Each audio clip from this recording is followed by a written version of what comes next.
नमस्ते दोस्तों। अभी हम बात करेंगे एक इम्पोर्टेंट पॉइंट के बारे में, जो industrial point of view, residential point of view या कहीं पर भी आपको ये इम्पोर्टेंट लगेगा, जिसको हम कहेंगे लाइटिंग और इल्यूमिनेशन के बारे में। तो स्पेशली जब हम इंडस्ट्रीज की बात करेंगे तो नॉर्मली बहुत सारी इंडस्ट्रीज 24/7 काम करती है और वहां पे आपको 24/7 लाइट की जरूरत होती है, क्योंकि आपको मालूम है कि विदाउट लाइट कोई भी ऑब्जेक्ट या फिर कोई मशीनरीज, जो भी यहाँ पे कुछ टैंक्स, उसका कुछ अपीयरेंस या उसका कलर, शेप, साइज आपको दिखाई नहीं देगा और जो भी काम आपको with the help of light करना है वो पॉसिबल नहीं होगा। तो जहाँ पे जब डे लाइट होगा और वो डे लाइट अगर सफिशिएंट होता है तो आप काम कर सकते हैं, और अगर कहीं जगह, कहीं रीजन में या कहीं सीजन में अगर वो डे लाइट सफिशिएंट नहीं होता है तो आपको आर्टिफिशियल लाइट की भी जरूरत होती है। कई जगह आपको कॉम्बिनेशन यूज करना पड़ता है कि डे लाइट भी थोड़ा यूज करते हैं आप और आर्टिफिशियल लाइट भी यूज करते हैं। तो ये सब अलग अलग रिक्वायरमेंट्स है आपके यहाँ पे किस लोकेशन पे, किस रीजन में और किस सीजन में काम कर रहे हैं, उस हिसाब से आपको हर टाइम लाइटिंग की रिक्वायरमेंट होती है, चाहे वो डे लाइट हो यानी कि नेचुरल लाइट हो या फिर आर्टिफिशियल लाइट हो। तो ये लाइटिंग और इल्यूमिनेशन में प्रॉब्लम्स क्या आ सकते हैं?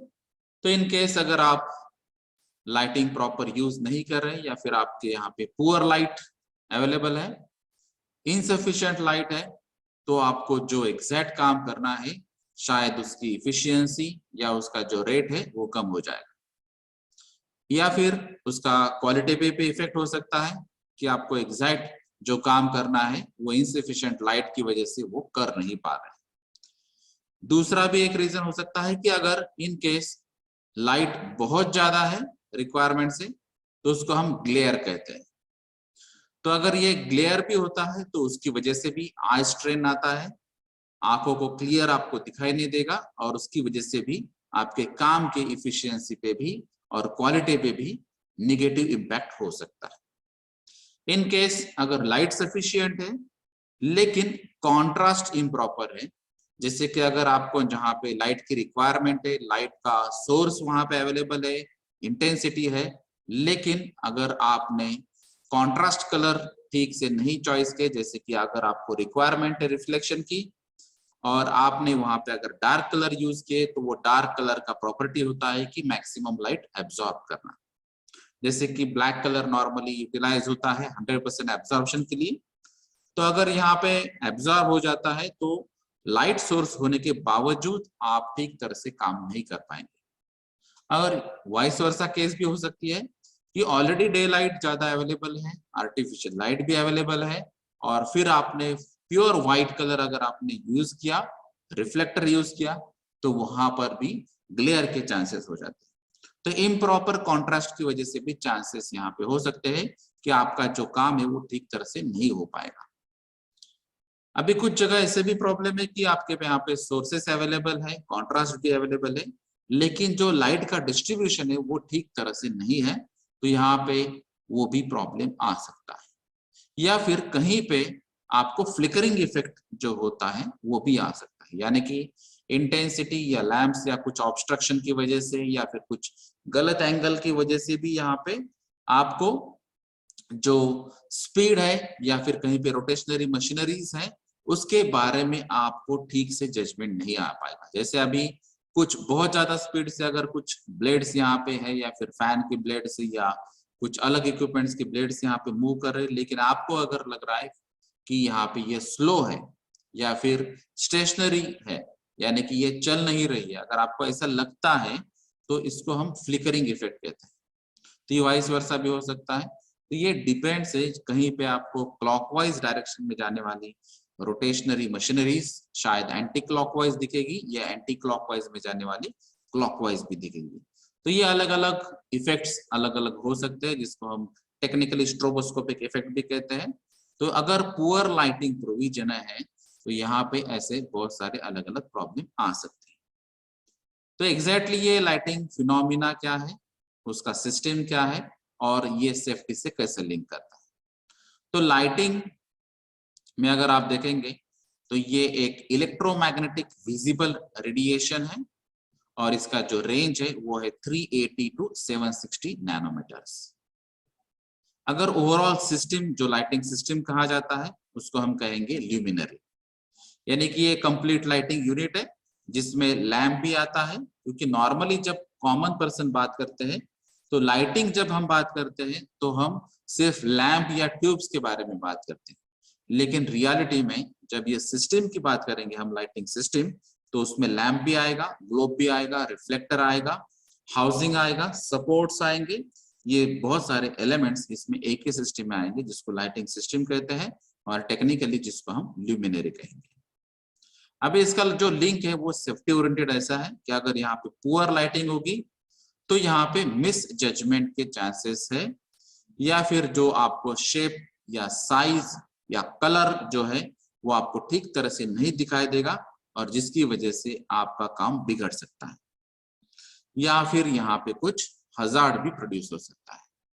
तो ये अलग अलग सेफ्टी रिलेटेड पॉइंट्स है। दूसरा है क्वालिटी ओरिएंटेड। तो अगर पुअर लाइटिंग है तो आपका जो रेगुलर रूटीन काम है उसके क्वालिटी पे भी इफेक्ट हो सकता है और ओवरऑल प्रोडक्टिविटी पे भी इफेक्ट हो सकता है।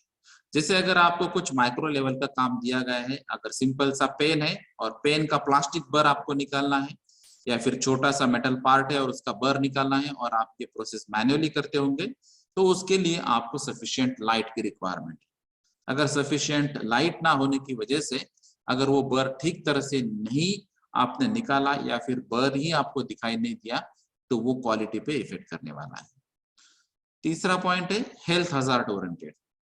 तो यहाँ पे नॉर्मली नेचुरली ये रिएक्शन होती है कि जैसे ही आपको डे लाइट या आर्टिफिशियल लाइट यहाँ पे आता है या फिर जितना सफिशिएंट अमाउंट में आपको चाहिए उतना अगर अवेलेबल होता है तो ऑटोमेटिकली आपकी आई स्ट्रेंथ यहाँ पे रिड्यूस हो जाएंगी और जो कंफर्टेबल फील है वो आपको यहाँ पे मिलेगा। और अगर यहाँ पे आपको पुअर लाइटिंग मिल जाती है, सफिशिएंट लाइट नहीं मिलती है, तो उसकी वजह से आई स्ट्रेंस बढ़ सकते हैं या फिर कंफर्टेबल फीलिंग आपको नहीं आएगा और हेडेक या नौजिया जैसे प्रॉब्लम्स भी आएंगे और जिसका इफेक्ट ओवरऑल प्रोडक्टिविटी पे और इफिशियंसी पे भी हो सकता है।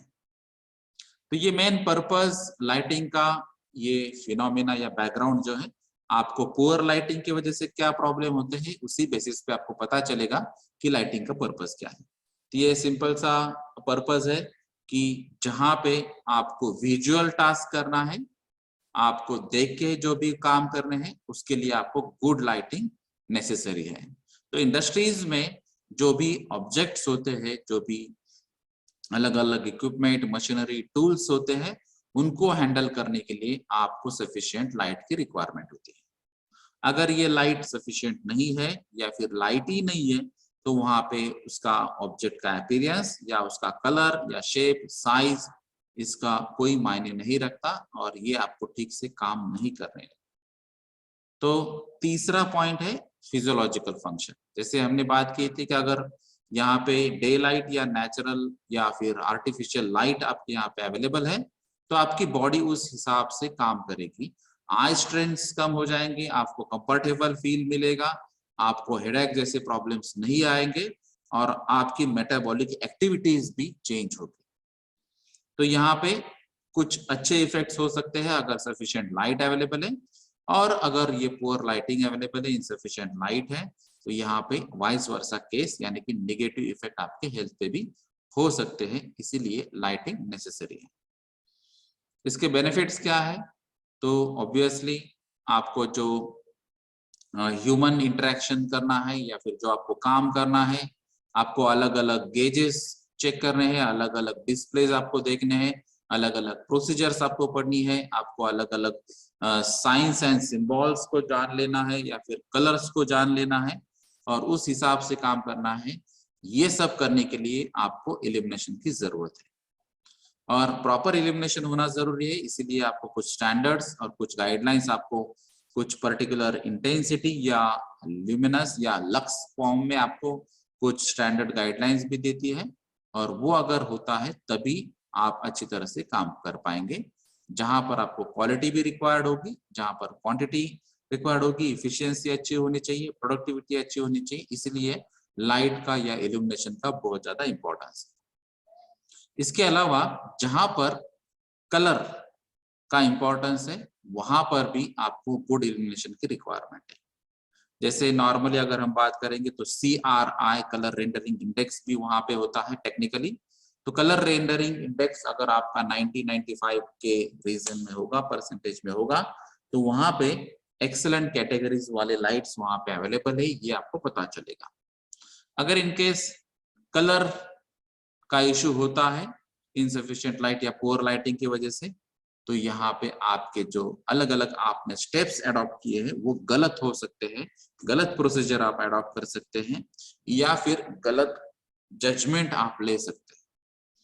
तो इसी वजह से आपको कलर एग्जैक्ट फाइंड आउट करने के लिए, अच्छी क्वालिटी से काम करने के लिए, ह्यूमन इंटरेक्शन करने के लिए, या बहुत सारे ऐसे वर्क आपको काम करने के लिए मिनिमम लाइट की रिक्वायरमेंट जरूरी है। तो स्पेशली जब हम बात कर रहे हैं नाइट की या फिर इवनिंग की, या फिर ऐसे सीजन में हम बात करेंगे जहां पे अभी डे लाइट कम अवेलेबल है। जैसे इंडिया में अगर हम बात करेंगे तो नॉर्मली जो रेनी सीजन होता है, तो रेनी सीजन में डे लाइट कम अवेलेबल होता है, या फिर इवन विंटर में भी आपका जो डे का साइकिल होता है वो कम आवर्स का होता है, जिसकी वजह से आपको आर्टिफिशियल लाइट की जरूरत होती है। तो जैसे यहाँ पर ये कंस्ट्रक्शन साइट है, या फिर आप कुछ ब्रिजेस पे काम कर रहे हैं, या फिर आप कंस्ट्रक्शन ऑफ रोड कर रहे हैं, या फिर कहीं पे एक्सपेंशन वर्क कर रहे हैं, कंस्ट्रक्शन वर्क कर रहे हैं, यहाँ पर भी आपको आर्टिफिशियल लाइट की जरूरत होती है। तो अगर ये लाइट्स नहीं होंगे तो यहाँ पे आपको 24/7 करने की वर्क करने की परमिशन भी आपको नहीं मिलेगी। इवन कुछ पेट्रोल पंप्स जैसे कुछ लोकेशन है जहां पे आपको अगर सफिशिएंट लाइट नहीं होगा तो वहां पे लोडिंग और अनलोडिंग एक्टिविटी यहाँ पे आपको परमिशन नहीं मिलेगी। तो ऐसे बहुत सारे काम हैं जहां पे आपको मिनिमम लाइट की रिक्वायरमेंट होती है। नहीं तो अगर ये लाइट की रिक्वायरमेंट सफिशिएंट नहीं होती है, प्रोवाइड आपको नहीं की जाती है, फैसिलिटी आपके पास नहीं है, तो आपको जो नाइट वर्क है उसके लिए प्रोविजन नहीं मिलेगी या उसके लिए परमिशन नहीं मिलेगी। स्पेशली डे लाइट की हम बात करेंगे तो डे लाइट में भी आपको सफिशिएंट अमाउंट में, सफिशिएंट इंटेंसिटी में, सफिशिएंट लक्स लेवल पे आपको डे लाइट की अरेंजमेंट करनी चाहिए। उसके बाद ही आपको ये काम करना सिंपल हो जाएगा, क्वालिटी वर्क आएगा, प्रोडक्टिविटी आएगी और इफिशियंसी बढ़ जाएगी। तो उसके लिए अभी जो लाइटिंग है उसके लिए अलग अलग सोर्सेस क्या है और उसके अलग अलग टाइप्स क्या है। तो जैसे हमने स्पेसिफिकली बात की कि अगर आपको नाइट टाइम में काम करना है तो आपको आर्टिफिशियल लाइट की जरूरत होगी, और इन केस अगर आपके पास स्पेसिफिक लाइट की रिक्वायरमेंट के हिसाब से नॉलेज नहीं होगा, आर्टिफिशियल लाइटिंग के हिसाब से नॉलेज नहीं होगा, तो आपको कुछ ना कुछ स्टैंडर्ड्स फॉलो करना चाहिए, जिसमें अभी स्पेशली बात कर रहे हैं हम IS 3646 की। तो नेचुरल लाइटिंग का कोऑर्डिनेशन कैसे होता है, या फिर जिसको हम ट्वाइलाइटिंग कहते हैं, यानी कि कॉम्बिनेशन ऑफ डे लाइट और आर्टिफिशियल लाइट, ये दोनों अगर यहाँ पे होंगे तो उसकी भी इंटेंसिटी, उसकी लक्स रिक्वायरमेंट और हर एक एरिया या फिर एक्टिविटीज के हिसाब से भी आपको मिनिमम लक्स की रिक्वायरमेंट कितनी होनी चाहिए या फिर लुमेंस कितने होने चाहिए, इसके बारे में ये IS 3646 पार्ट 1 में बात कही गई है। जो आप लाइटिंग की बात कर रहे हैं तो यहाँ पे आर्टिफिशियल लाइट जब हम बात करेंगे तो ऑब्वियसली वहां पे इलेक्ट्रिकल सोर्सेस के अलग अलग फिक्चर्स होते हैं, उसके बेसिस पे ये आर्टिफिशियल लाइटिंग का क्लासिफिकेशन यहाँ पे होता है। नेचुरल लाइट तो ऑब्वियसली सिर्फ सनलाइट होती है, या फिर सनलाइट से कहीं से रिफ्लेक्टेड लाइट हो सकती है, लेकिन उसका मेन सोर्स ये सनलाइट है, यानी कि सन है। और जो आर्टिफिशियल लाइट की बात करें हम, वो फिक्चर्स के ऊपर डिपेंड होती है और उसके बेसिस पे उसका क्लासिफिकेशन हो सकता है। जैसे यहाँ पे इलेक्ट्रिकल लैंप्स या ट्यूब्स हम नॉर्मली यूज करते हैं, या फिर कॉम्बिनेशन हम यहाँ पे यूज करते हैं, तो उसके लिए अलग अलग प्रोसीजर्स या टाइप्स है, जिसको हम कहते हैं डायरेक्ट लाइट और इनडायरेक्ट लाइट। डायरेक्ट लाइट का मीनिंग है कि जो ऑब्जेक्ट पे आप काम कर रहे हैं वहां पे अगर उसका डायरेक्ट लाइट अगर फॉल होता है तो वो होगी डायरेक्ट लाइटिंग, चाहे वो नेचुरल लाइट हो चाहे वो आर्टिफिशियल लाइट हो। तो अगर ये डायरेक्ट लाइट सन से आती है तो इसमें से कुछ रिफ्लेक्शन ज्यादा हो सकते हैं और कहीं पे आर्टिफिशियल लाइट्स के रिफ्लेक्शन कम या ज्यादा हो सकते हैं। तो ये आपको ध्यान रखना है, वो डायरेक्ट लाइटिंग हो या इनडायरेक्ट लाइटिंग हो, तो ये बहुत ज्यादा भी नहीं होनी चाहिए जिसको हम नॉर्मली ग्लेयर कहते हैं, और पुअर लाइटिंग भी नहीं होनी चाहिए, इसका आपको ध्यान रखना है। तो जिस ऑब्जेक्ट पे डायरेक्ट फॉल होता है लाइट उसको हम कहेंगे डायरेक्ट लाइट, चाहे वो सोर्स नेचुरल हो या आर्टिफिशियल हो। तो यहाँ पे स्पेशली अगर हम इंडस्ट्रीज की जब बात करते हैं तो नॉर्मली इंडस्ट्रीज में हैंगिंग लैम्प की प्रोविजन होती है जो मशीनरीज के पास होती है। तो मशीनरीज के जिस पार्ट्स को आपको क्लियरली ऑब्जर्व करना है तो वहां पे डायरेक्ट लाइट की प्रोविजन होती है, और ये एक अच्छा तरीका है इनडायरेक्ट लाइट से। जब आपको स्पेसिफिक लाइट स्पेसिफिक इंटेंसिटी से और स्पेसिफिक ब्राइटनेस से अगर आपको रिक्वायरमेंट होगी तो वो इनडायरेक्ट लाइटिंग सोर्स से ये एक अच्छा तरीका है जहां पे पावर भी कम लगेगी। इनडायरेक्ट लाइटिंग प्रोविजन क्या है? तो ये जो डिफ्यूज लाइट होता है या फिर रिफ्लेक्टेड लाइट होता है, यानी कि आपका जो सनलाइट होगा या फिर आर्टिफिशियल लाइट एक पर्टिकुलर वॉल पे या फिर कहीं मशीनरीज पे या फिर कहीं सरफेसेस पे गिरेगा, और उसके बाद में जो रिफ्लेक्टेड लाइट यहाँ पे आपको दिखाई देता है उसको हम इनडायरेक्ट लाइटिंग करेंगे। तो ये शायद कुछ सरफेस से आ सकता है या फिर कहीं पे ट्रांसपेरेंट सरफेस से आ सकता है या फिर वॉल या मशीनरीज या कहीं और सरफेसेस से भी आ सकता है। अगर ये डायरेक्ट लाइट से कंपैरिजन करेंगे तो डायरेक्ट लाइट में जो ग्लेयर का प्रॉब्लम हो सकता है, यानी कि एक्सेसिव डायरेक्ट लाइट वहां पे प्रोविजन आ सकती है, तो वो यहाँ पे सॉल्व हो सकता है।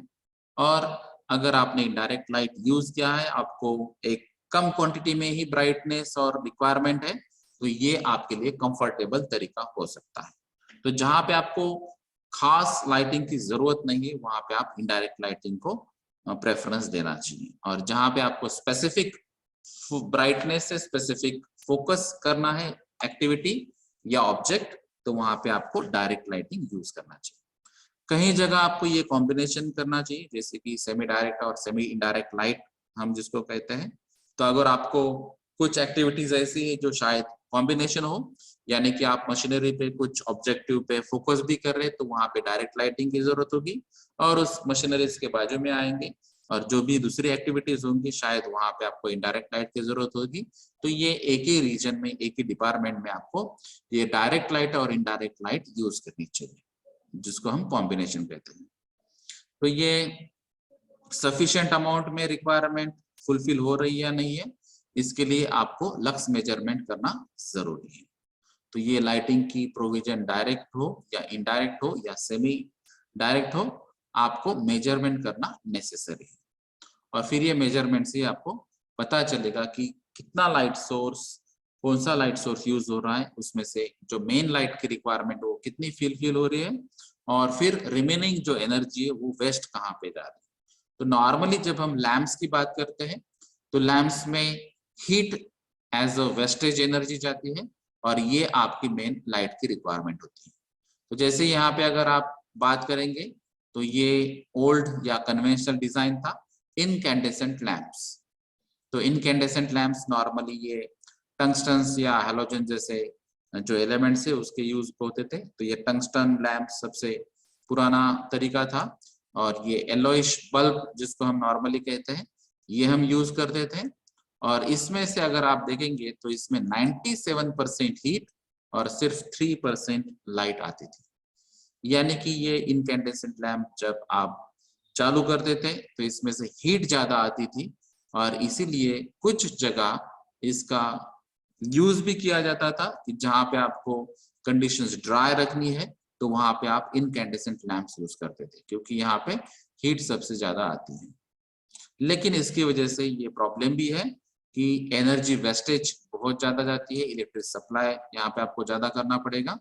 और दूसरी केस ये भी है कि अगर आपको मिनिमम कॉस्टिंग में शॉर्ट ड्यूरेशन के लिए अगर आपको ये टेम्पररी प्रोविजन करनी है तो आप इनकैंडेसेंट लैम्प प्रेफर कर सकते हैं, क्योंकि अगर आप 60 वैट या 100 वैट के बल्ब भी आज के डेट में देखेंगे तो ये 10-20 रुपए में आपको इनकैंडेसेंट लैंप आ जाते हैं। लेकिन उसका अगर ऑपरेटिंग कॉस्ट देखेंगे, यानी कि उसका अगर आप इलेक्ट्रिसिटी कंजम्पशन देखेंगे तो वो हायर साइड में रहेगा, यानी कि आपका बिल ज्यादा आएगा।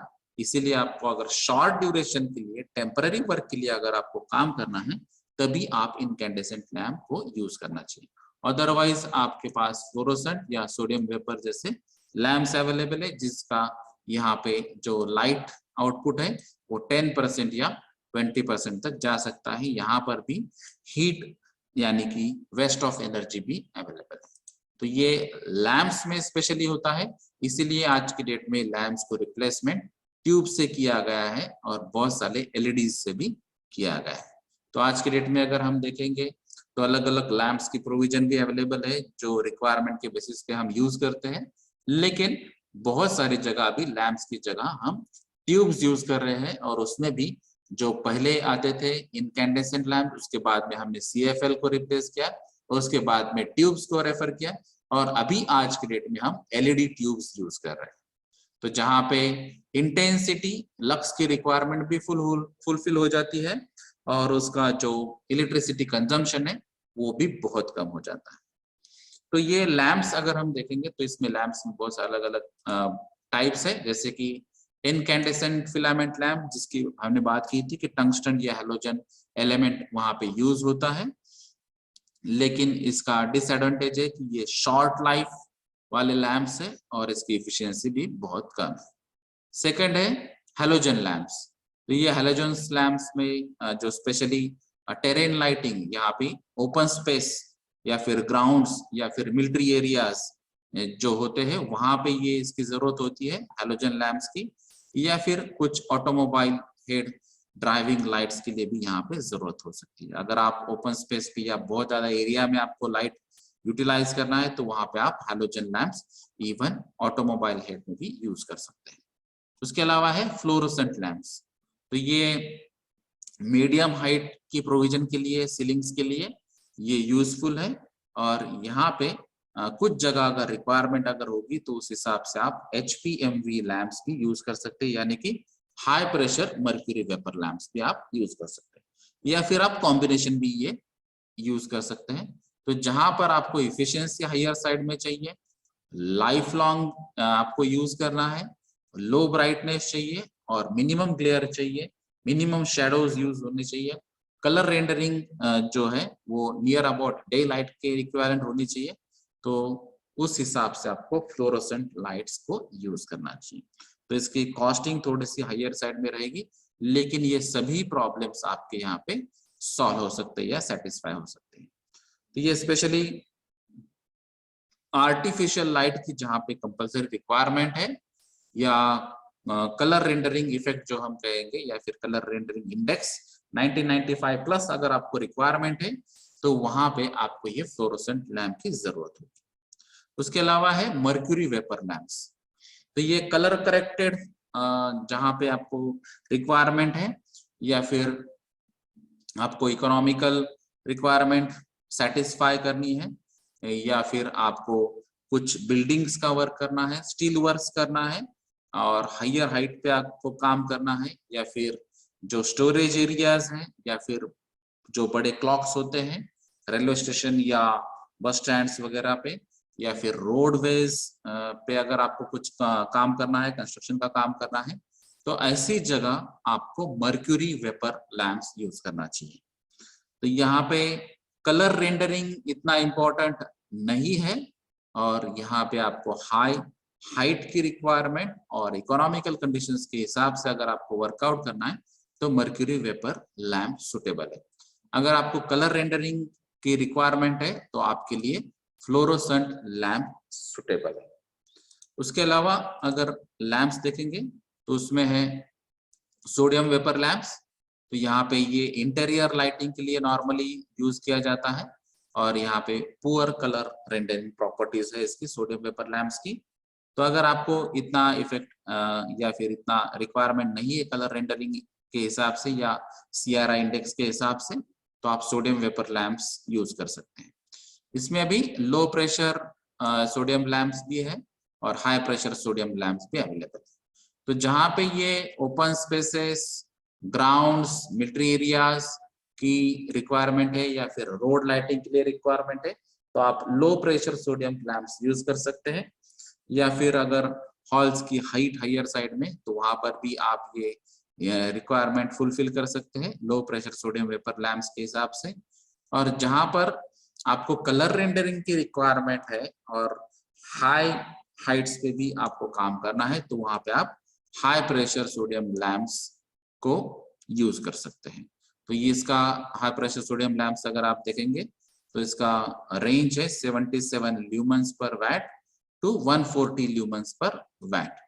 तो ये साइज पे डिपेंड है, अलग अलग साइज की यहाँ पे लैंप्स आ सकते हैं। तो आपकी जो रिक्वायरमेंट है उसको आपको चेक करना चाहिए और उस हिसाब से आपको ये लो प्रेशर या हाई प्रेशर या अलग अलग साइज के सोडियम वेपर लैंप्स आप यूटिलाइज कर सकते हैं। तो इसमें जो स्टार्टिंग यानी कि जिसको हम वार्म अप पीरियड कहते हैं, तो ये warm up period 3 to 4 minutes का होता है। अगर ये रिस्ट्राइक्ट टाइम जिसको हम कहेंगे, तो ये नॉर्मली लेस देन 1 मिनट में होता है। और ये रिस्ट्राइक्ट डिवाइसेस जो होते हैं ये 50 वैट टू 150 वैट की यहाँ रेंज में आपको ऑफर किए जाते हैं। अगर इसके हम लाइफ देखेंगे तो ये लैम्प की लाइफ है 24,000 आवर्स तक। तो इतना अच्छा लाइफ भी यहाँ पे मिल सकता है। तो आपकी स्पेसिफिक रिक्वायरमेंट और सुटेबल साइज के लैंप्स अगर आप प्रेफर करेंगे तो आपको यहाँ पे अच्छा आउटपुट मिल सकता है। उसके अलावा है मेटल हैलाइड लैंप्स, जो मर्क्यूरी वेपर्स लैंप्स होते हैं उसके रिलेटेड ही इसका कंस्ट्रक्शन होता है। लेकिन जो रेंजेस है इफिकेसीज है जो है 75 ल्यूमेंस पर वैट और 125 ल्यूमेंस पर वैट तक होती है। और यहाँ पे इसको एक्सक्लूड किया है ब्लास्ट लॉस से, तो ये ब्लास्ट की जरूरत नहीं है यहाँ पे। और अगर 75 to 125 ल्यूमेंस पर वैट के अगर आपको रिक्वायरमेंट सेटिस्फाई होती है तो आप मेटल हैलाइड लैंप्स को भी जा सकते हैं। तो इसका कलर रेंडरिंग जो है वो स्पेशली व्हाइट है और ये स्पेशली सुपीरियर है phosphor coated mercury vapour lamp से। तो ये कंपैरिजन आप कर सकते हैं कि अगर मर्क्यूरी लैम्प्स आप यूज कर रहे हैं और उसमें अगर फॉस्फर कोटिंग है तो उसके रिलेटेड अगर आपको व्हाइट कलर में रेंडरिंग चाहिए तो आप मेटल हैलाइड लैम्प्स प्रेफर कर सकते हैं। तो ये अलग अलग टाइप्स के लैम्प्स है, आपकी रिक्वायरमेंट एग्जैक्टली क्या है, आपका टाइप ऑफ वर्क क्या है, इस हिसाब से आपको ये अलग अलग लैम्प्स आपको सिलेक्ट करने चाहिए। जैसे ये टेबल भी आपको एक आइडिया देता है कि ये पर्टिकुलर टाइप ऑफ लैम्प कौन सा है, इसका ल्यूमिनस एफिशिएंसी कितना है ल्यूमेंस पर वैट, इसकी बल्ब लाइफ कितनी है और इसका कलर रेंडरिंग इंडेक्स CRI कितना है। तो ये जैसे इनकैंडेसेंट लैंप है 12 to 22 ल्यूमेंस पर वैट इसकी एफिशिएंसी है, 1000 आवर्स तक इसका लाइफ है और CRI सिर्फ 10। तो ये कलर रेंडरिंग इंडेक्स जहां पे आपको अच्छी चाहिए तो इनकैंडेसेंट लैंप ये आपके लिए सूटेबल ऑप्शन नहीं है। तो जहां पर आपको CRI इंडेक्स चाहिए अच्छी, तो यहाँ पे आपको दिखाई देता है कि 85 to 95 ये एक अच्छा ऑप्शन है और ये 85 भी अच्छा ऑप्शन है। तो 85 95 ये रेंज है ट्यूब्स की, इसीलिए आप मैक्सिमम जगह यहाँ पे आप ट्यूब्स यूटिलाइज करते हैं और इसका जो इफिशियंसी वो नियर अबाउट 50 है। और उसके अलावा जो अभी ये 85 CRI हमने देखा है तो ये ट्राई फॉस्फर एक अच्छा ऑप्शन है जो ल्यूमिनस एफिशिएंसी 69 to 70% तक रखता है और इसका जो बल्ब लाइफ आवर्स है वो 7500 तक है। तो जहां पे आपकी जो स्पेसिफिक रिक्वायरमेंट होगी उस हिसाब से ये आप अलग अलग जो लैम्प्स है tungsten, halogen, fluorescent tube, white tubes, triphosphor, mercury या उससे भी अलग अलग टाइप्स यहाँ पे लैम्प्स का भी आज के डेट में अवेलेबल है। तो आपको लॉन्ग लाइफ काम करना है, शॉर्ट लाइफ चलेगा, आपको CRI के रिक्वायरमेंट आपके हायर साइड में या आपकी CRI की रिक्वायरमेंट नहीं है या फिर आपको एफिशिएंसी अच्छी चाहिए, जो भी आपकी स्पेसिफिक रिक्वायरमेंट होगी उस हिसाब से आप ये टाइप ऑफ लैम्प चॉइस कर सकते हैं। अभी जो गुड इल्यूमिनेशन हम जब बात करते हैं या गुड लाइटिंग की बात करते हैं तो उसमें अलग अलग प्रिंसिपल्स या कंसेप्ट क्या यूज होते हैं। तो इसमें है मेन रेडिएशन।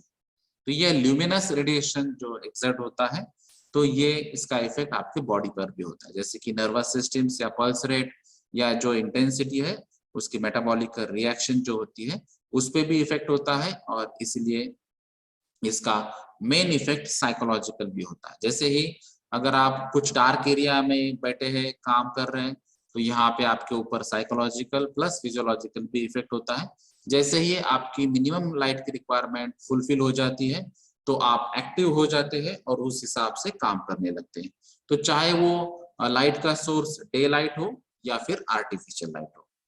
फिर है सेकंड कंसेप्ट इसमें ल्यूमिनरी, जो हमने बात कही थी कि ओवरऑल लाइटिंग सिस्टम्स को हम ल्यूमिनरी कहते हैं, जिसमें लैंप्स भी आते हैं, ग्लोब्स, रिफ्लेक्टर, रिफ्रैक्टर, हाउसिंग और सपोर्ट्स भी आते हैं।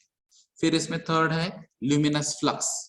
तो ये एक्चुअली एक कैपेसिटी है लाइट की एमिटेड पर सेकंड, क्योंकि फ्लक्स जब वर्डिंग आता है तो ये विथ रिस्पेक्ट टू टाइम रहता है।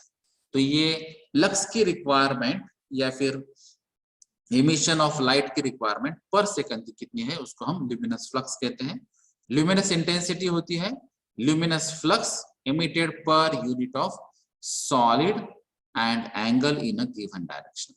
तो यहाँ पर ल्यूमिनस इंटेंसिटी में ऑलरेडी फ्लक्स इन्वॉल्व है, यानी कि लाइट एमिशन पर सेकंड, और यहाँ पे अभी स्पेसिफिक रिक्वायरमेंट है per unit of solid and given direction. किस डायरेक्शन में आपको उसको बिठाया है, कितना एरिया यहाँ पे कवर हो रहा है, कितने इंटेंसिटी से या फिर कितना एमिशन यहाँ पे हो रहा है पर सेकंड में, तो ये है ल्यूमिनस इंटेंसिटी। तो ये अलग अलग प्रिंसिपल्स आपको यूटिलाइज करने हैं गुड इल्यूमिनेशन टेक्निक के लिए, और फिर इसको अप्लाई करना है। तो इसमें ये जो हमने बात की थी स्ट्रोबोस्कोपिक इफेक्ट, तो ये स्ट्रोबोस्कोपिक इफेक्ट जो होता है, तो ये ऐसा इफेक्ट है कि अगर मिनिमम रिक्वायरमेंट इंटेंसिटी की या फ्लक्स रिक्वायरमेंट अगर फुलफिल नहीं होती है तो यहाँ पे आपका जो विजन होगा शायद वो गलत हो सकता है। जैसे अभी यहाँ पे हमने ये जो ब्लेड बताया है, तो ये फैन मूवमेंट कर रहा है, और ये जो फैन है तो यहाँ पे ये फैन का मूवमेंट आपको ऐसा लगता है कि ये स्लो है, लेकिन रियलिटी में ये फैन बहुत ज्यादा स्पीड से मूव कर रहा है। लेकिन ये जो इफेक्ट है जिसकी वजह से हमको ये फैन का मूवमेंट स्लो दिखता है, तो ये इफेक्ट को हम कहते हैं स्ट्रोबोस्कोपिक इफेक्ट। ठीक है, तो ये क्यों होता है स्ट्रोबोस्कोपिक इफेक्ट? तो ये अलग अलग जो लैंप्स और जो ट्यूब्स है उसकी जो इंटेंसिटी है, उसकी इंटेंसिटी प्रॉपर ना होने की वजह से फ्लिकरिंग इफेक्ट तैयार हो जाता है, और जिसकी वजह से यहाँ पे ये इफेक्ट यहाँ पे तैयार हो सकता है। तो ये लाइट की इंटेंसिटी क्या है, ऑब्जेक्ट का मूवमेंट जो होता है उसका स्पीड क्या है, और ये अलग अलग फेजेस पे अगर होगा तो उसकी वजह से भी प्रॉब्लम आ सकता है। जैसे एसी सप्लाईज होंगे, या फिर 2 फेज सप्लाई हो सकता है, या फिर 3 फेज सप्लाई हो सकता है। तो ये अलग अलग फिनोमिना की वजह से यहाँ पे जो अलग अलग आपको प्रोविजंस दिखाई देती है लेकिन रियलिटी में नहीं होती है, उसको हम एक्चुअली स्ट्रोबोस्कोपिक इफेक्ट है। तो कुछ जगह ऐसा भी होता है कि यहाँ पे कुछ रोटेशन हो रहा है लेकिन आपको वो स्टेशनरी दिखाई देता है, ये भी केसेस होते हैं। या फिर उसकी जो डायरेक्शन होती है वो डायरेक्शन भी आपको गलत दिखाई देती है, या फिर उसका स्पीड भी गलत दिखाई देता है, जिसको हम स्ट्रोबोस्कोपिक इफेक्ट कहते हैं। फिर है लाइटिंग इंस्टॉलेशन के लिए, फिर जो फिक्चर्स के बारे में हमने बात की, जो टाइप ऑफ लैंप्स के बारे में हमने बात की, तो इसका डिजाइन कैसे होना चाहिए। तो इस डिजाइन के लिए आपको अलग अलग स्टैंडर्ड गाइडलाइंस फॉलो करनी चाहिए। जैसे अगर इसमें से स्पेसिफिक एलिमेंट हम देखेंगे तो डे लाइट क्या सोर्स क्या है, उसका कितना इंटेंसिटी है, या फिर उसमें जो ओपनिंग्स होते हैं या फिर ग्लेजिंग इश्यूज होते हैं, इंटेंसिटीज होती है, फ्लक्स अरेंजमेंट होती है। तो ये आपको ध्यान में रखते हुए आपको IS स्टैंडर्ड अगर 6060 भी फॉलो करते हैं तो आपके डिजाइन ओरिएंटेड आपको डिटेल में गाइडलाइंस मिल सकती है। तो ये अलग अलग जो प्रोविजंस होती है, अलग अलग स्टैंडर्ड्स में अलग अलग रिक्वायरमेंट दी है, उस हिसाब से भी आप वर्कआउट कर सकते हैं। लेकिन हर जगह आपको अर्थिंग प्रोविजन प्रोवाइड करनी चाहिए, और हर जगह आपको जो पॉसिबिलिटीज है, जो जैसे AC सप्लाई है, कहीं पे DC सप्लाई है, कहीं पे 2 फेज है या 3 फेज सप्लाई है, तो आपकी रिक्वायरमेंट क्या है उस हिसाब से भी आपको ये ध्यान रखना है उसके अलावा कहीं पे आपको स्ट्रेट फॉरवर्ड आपको रूटीन या रूट रखना चाहिए, या फिर आपको शॉर्टेस्ट पाथ रखना चाहिए, या फिर आपको कहीं पे अगर बेंड्स आते हैं तो वो बेंड्स अगर आप अवॉइड कर पाते हैं तो वो बेंड अवॉइड करनी चाहिए, या फिर एक पर्टिकुलर अपवर्ड सेक्शन भी अवॉइड करना चाहिए। तो मैक्सिमम जो इंटेंसिटी रिक्वायर्ड है या फिर आपको जो लक्स रिक्वायरमेंट है वो फुलफिल होना चाहिए, उस हिसाब से आपको ये लाइटिंग इंस्टॉलेशन की डिजाइन करनी चाहिए। तो इसके लिए आप IS स्टैंडर्ड्स भी देख सकते हैं। तो यहाँ पर एक सिंपल एग्जांपल है जो हर इंडस्ट्री में, हर रेसिडेंस में या कमर्शियल एग्जांपल्स में भी यहाँ पे आता है, जिसको हम कहते हैं रिफ्लेक्टेंस वैल्यूज।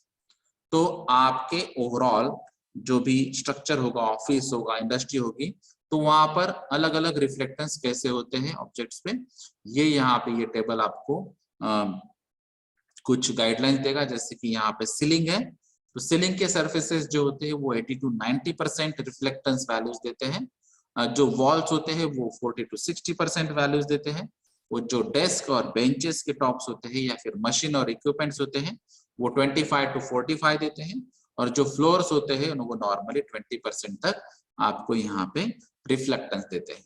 तो जो भी सोर्स ऑफ लाइट होगा, चाहे वो नेचुरल लाइट हो या आर्टिफिशियल लाइट हो, इस हिसाब से अगर आपको रिफ्लेक्टेंस मिलता है तो आपकी जो मिनिमम रिक्वायरमेंट है वो शायद फुलफिल हो सकती है।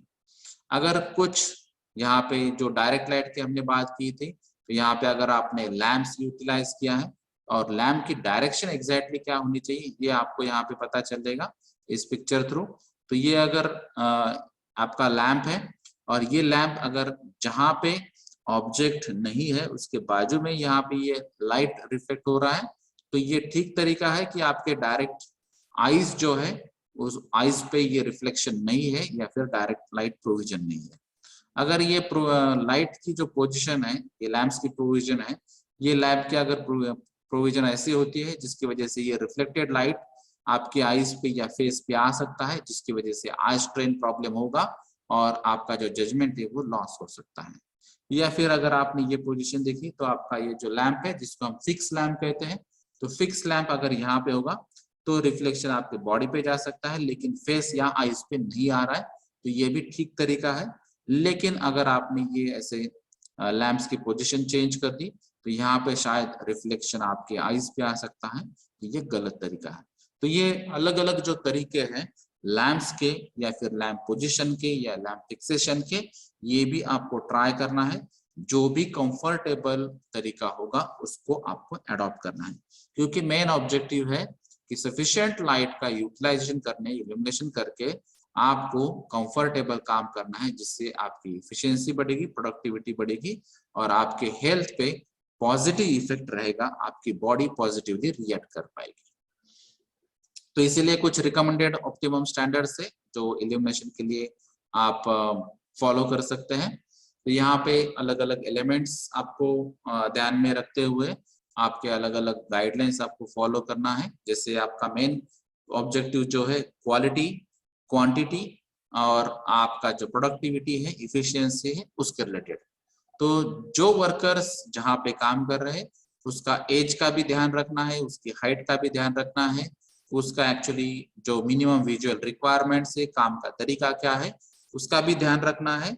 क्योंकि अगर आप एग्जाम्पल के तौर पे लेंगे, अगर आपका स्टोरेज हाउस है या फिर आपका प्रोडक्शन लाइन पे काम है या फिर आपका ओपन ग्राउंड में काम है, तो उसके लिए लाइट की रिक्वायरमेंट थोड़ी सी अलग हो सकती है। और अगर आप क्वालिटी इंस्पेक्शन में काम कर रहे हैं या फिर आप लैबोरेटरीज में काम कर रहे हैं या फिर आप अंडरग्राउंड काम कर रहे हैं या फिर आप कहीं पे प्रेशर वेसल में या फिर आप बॉयलर्स में काम कर रहे हैं जहाँ पे मेंटेनेंस या रिपेयर वर्क हो सकता है, तो यहाँ पे अलग रिक्वायरमेंट होगी। तो ये सभी बातें आपको ध्यान में रखते हुए आपको अलग अलग स्टैंडर्ड्स फॉलो करनी चाहिए। तो यहाँ पे अगर आप महाराष्ट्र की बात करेंगे तो महाराष्ट्र फैक्ट्री रूल 1963 में रूल नंबर 35 में इसके कुछ गाइडलाइंस दिए हैं जिसको आपको मैंडेटरी है महाराष्ट्र स्टेट के लिए, वो आपको फॉलो ही करना है। तो ये standards of lighting of factories यहाँ पे क्लियरली बताया है कि आपको जो सफिशिएंट इल्यूमिनेशन या लाइटिंग की प्रोविजन है वो आपको करनी चाहिए। अगर आपको एडिशनल सफिशिएंट लाइटिंग की जरूरत हो तो वो भी आपको यहाँ पे ऐड करना चाहिए। तो जहां पर भी ये शेडोज का इश्यू आता है या फिर कॉन्ट्रास्ट का इश्यू आता है या फिर ग्लेयर का इश्यू आता है, वो आपको अवॉइड करना है। और ये अवॉइडेंस करने के लिए आप अलग अलग तरीके अपना सकते हैं, यानी कि आप लैंप्स, ट्यूब्स या फिक्सचर्स चेंज कर सकते हैं या फिर उसके जो पोजीशंस है वो भी चेंज कर सकते हैं। तो जो भी वर्कर जहां पर भी काम करेगा तो उसको ठीक तरह से हर एक ऑब्जेक्ट का अपीयरेंस, उसका जो शेप, उसका जो साइज और उसके जो काम है उसका एफिशिएंसी और प्रोडक्टिविटी बढ़ाने के लिए, उसको कंफर्टेबल फील होने के लिए मिनिमम इंटेंसिटी जो इल्यूमिनेशन रिक्वायरमेंट होगी वो आपको फुलफिल करना है। तो यहाँ पर ये अलग अलग तरीके भी दिए हैं, कुछ गाइडलाइंस दिए हैं। इसके अलावा अगर लगता है कि कहीं पे कन्फ्लिक्ट्स है या रिक्वायरमेंट्स क्लियर नहीं है, डाउट है, डिस्प्यूट है, तो वहां पे जो चीफ इंस्पेक्टर होता है फैक्ट्रीज का वो फाइनल डिसीजन लेगा और उस हिसाब से आपको कंपनी इसको गाइड करेगा कि आपको यहाँ पे ये पर्टिकुलर लाइट या फिक्चर्स की रिक्वायरमेंट आपको फुलफिल करना है और उस हिसाब से आपको काम करना होगा। तो टेक्सटाइल इंडस्ट्रीज या जिनिंग फैक्ट्रीज है, उसके लिए स्पेसिफिक रिक्वायरमेंट्स के बारे में भी यहाँ पे बात की गई है। या फिर अगर आप देखेंगे तो यहाँ पे स्पेसिफिक शेड्यूल्स में भी एक गाइडलाइन दी गई है, जैसे कि यहाँ पे आपको दिखाई देता है कि ये शेड्यूल ए में है, एरिया और वर्क रूम के बारे में कहा गया है और मिनिमम इंटेंसिटी रिक्वायरमेंट क्या है इन टर्म्स ऑफ लक्स, ये MFR 1963 रूल नंबर 35 शेड्यूल में दिया है। जैसे कि यहाँ पे स्टॉक यार्ड्स है, तो ये मेन एंट्रेंस और एग्जिट रोड या कैटवॉक रहेंगे, आउटडोर प्लांट्स या कोल अनलोडिंग या स्टोरेज एरियाज रहेंगे, तो मिनिमम 20 लक्स रिक्वायरमेंट है। Passageways, corridor, stairways, warehouses, stock rooms या लार्ज बल्कि मटेरियल्स का स्टॉक रूम है या फिर आउटडोर प्लांट्स, प्लेटफॉर्म्स है या बेसमेंट्स है, मिनिमम 50 लक्स की रिक्वायरमेंट है।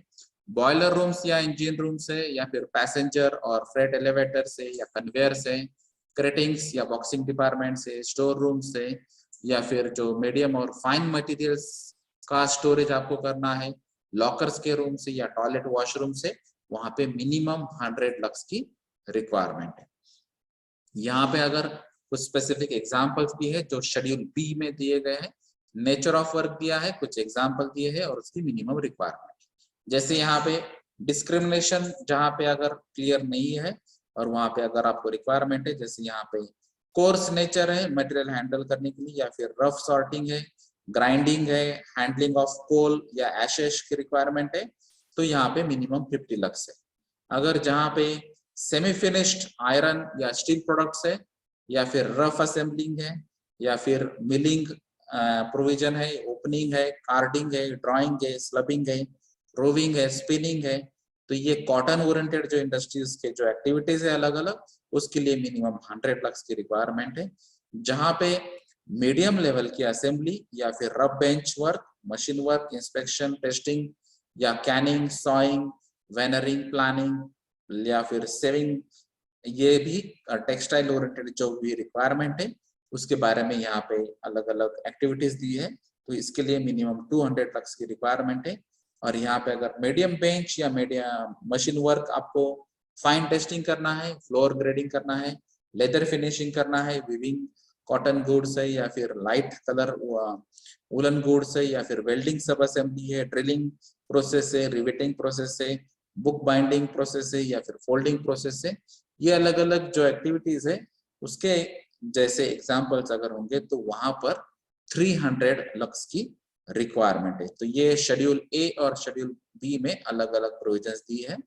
उसके अलावा अगर आपको देखना है तो फाइन अगर असेंबली है, यानी कि छोटे छोटे पार्ट्स आपको असेंबल करना है, जैसे कि अगर आप इलेक्ट्रॉनिक गैजेट्स के बारे में बात करेंगे या फिर मोबाइल्स के बारे में बात करेंगे, तो यहाँ पर बहुत सारे छोटे छोटे पार्ट्स आपको यहाँ पे असेंबल करना होते हैं, तो यहाँ पर आपकी रिक्वायरमेंट 500 लक्स तक जा सकती है। या फिर जहाँ पे एक्स्ट्रा फाइन असेंबलिंग होगी तो वहां पे एक्स्ट्रा फाइन इंस्पेक्शन हो सकता है, टेस्टिंग हो सकती है, इंस्ट्रूमेंट्स आपको अलग अलग यूज करना पड़ते हैं। या फिर अगर आपने ज्वेलरी का एग्जांपल दिया तो आपको पता है कि वहां पे बहुत छोटे छोटे पार्टिकल्स आपको वहां पे ज्वाइन करना होते हैं या फिर असेंबल करना होते हैं, तो ऐसे जो चीजें हैं, या फिर जैसे वॉच मैन्युफैक्चरिंग है, तो वॉच में भी बहुत छोटे छोटे टाइनी एलिमेंट्स होते हैं, वहां पर भी ये रिक्वायरमेंट है कि कम से कम 1000 लक्स तक आपको ये इल्यूमिनेशन की या लाइट की रिक्वायरमेंट हो सकती है। तो ऐसे बहुत सारे एग्जांपल्स आपको ध्यान में रखने हैं कि जहाँ पे एक्स्ट्रा फाइन या फाइन असेंबलिंग या आपको इंस्पेक्शन करना होगा, तो वहां पे 500 to 1000 लक्स तक भी रिक्वायरमेंट हो सकती है। अभी कुछ बातें ऐसी है कि स्पेसिफिक एक्टिविटीज अगर आपकी है, तो वो स्पेसिफिक एक्टिविटी के हिसाब से भी आपकी लक्स रिक्वायरमेंट चेंज हो सकती है। जैसे कि पब्लिक स्पेसेस है, तो वहां पे 20 to 50 लक्स की रिक्वायरमेंट है। सिंपल ओरिएंटेशन टेम्पररी विजिट्स के बारे में है, तो वहां पे 50 to 100 हो सकती है। वर्किंग स्पेसेस है जहाँ पे विजुअल टास्क हो सकती है, तो वहां पे 100 to 200 रिक्वायरमेंट है। अगर जहाँ पे हाई कॉन्ट्रास्ट या लार्ज स्केल वाली है रिक्वायरमेंट विजुअल टास्क परफॉर्म करने के लिए, तो 200 to 500। मीडियम कॉन्ट्रास्ट है या स्मॉल साइज है, तो 500 to 1000। लो कॉन्ट्रास्ट और स्मॉल वेरी स्मॉल साइज अगर विजुअल टास्क परफॉर्मेंस रिक्वायरमेंट है, तो 1000 to 2000 लक्स रिक्वायरमेंट। और यहाँ पे low contrast very small size और प्रोलॉन्ग पीरियड के लिए अगर रिक्वायरमेंट होगी, तो यहाँ पे 2000 to 5000 लक्स तक भी रिक्वायरमेंट हो सकती है। और जहां पर ये वेरी प्रोलॉन्ग पीरियड है, बहुत ज्यादा टाइम के लिए आपको ये टास्क कंपलसरी करनी है, और जहां पे विजुअलाइजेशन नेसेसरी है, लेकिन वहां पे ज्यादा प्रोविजन नहीं है, तो वहां पे आपको artificial light through 5000 to 10,000 lux की भी रिक्वायरमेंट हो सकती है। तो ये जो अलग अलग लक्स की requirement type of activity basis पे है, तो इसका रेफरेंस IESA ने लाइटिंग हैंडबुक से लिया है, जो illumination engineering society of north America 2000 में इन्होंने पब्लिश किया था। तो इस हिसाब से भी आप वर्कआउट कर सकते हैं। तो आपकी कंट्रीज, आपके स्टेट लेवल के रूल्स एंड रेगुलेशन या फिर आपके IS स्टैंडर्ड, उस हिसाब से आपको फॉलो करना चाहिए, लेकिन जो मिनिमम लक्स रिक्वायरमेंट है वो फुलफिल करनी ही होगी। आपको कंफर्टेबल फील आना चाहिए, और उसके ओरिएंटेड आपके जो सेफ्टी हजार्ड्स या सेफ्टी इश्यूज है, अनसेफ कंडीशंस है, वो मिनिमाइज करनी होगी। और आपको अच्छे तरीके से, अच्छे कंफर्ट से और अच्छे प्रोडक्टिविटी और एफिशिएंसी से भी आपको काम करने के लिए मिनिमम लक्स रिक्वायरमेंट आपको फुलफिल करनी होगी। इसके अलावा अगर आपको इंडिया में काम करना है, तो कुछ अलग अलग इंडियन स्टैंडर्ड्स भी आपके लिए अवेलेबल है, जो आप डिटेल में पढ़ सकते हैं। जैसे इंडस्ट्रियल लाइटिंग 6665 है, मिनिमम इंटेंसिटी लक्स फॉर्म में कितनी हो सकती है। या फिर अगर आपको डे लाइटिंग के बारे में ये आपको पढ़ना है, तो आप 6060 अप्लाई कर सकते हैं। डे लाइटिंग बिल्डिंग्स के लिए अगर आपको पढ़ना है, तो 2440 है। अगर आपको गुड लाइटिंग और एस्पेक्ट्स ऑफ डिजाइन के बारे में पढ़ना है, तो 3646 है। अगर आपको इल्यूमिनेशन और ग्लेयर के बारे में पढ़ना है, तो 3646 का सेकंड पार्ट है। अगर आपको कैलकुलेशंस करने हैं कोएफिशिएंट ऑफ यूटिलाइजेशन के, अलग अलग मेथड्स आपको स्टडी करनी है, तो ये 3646 का थर्ड पार्ट आप यूज कर सकते हैं।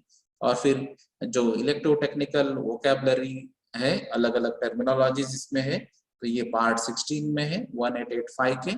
या फिर flame proof electric lighting fittings, जहां पर फ्लेम्स या फायर हजार्ड्स के ज्यादा चांसेस होते हैं, या फिर वैल्यूएबल मटेरियल आपको या फिर प्रॉपर्टी डैमेज अवॉइड करना है, तो उसके लिए आप 2206 आप रेफर कर सकते हैं।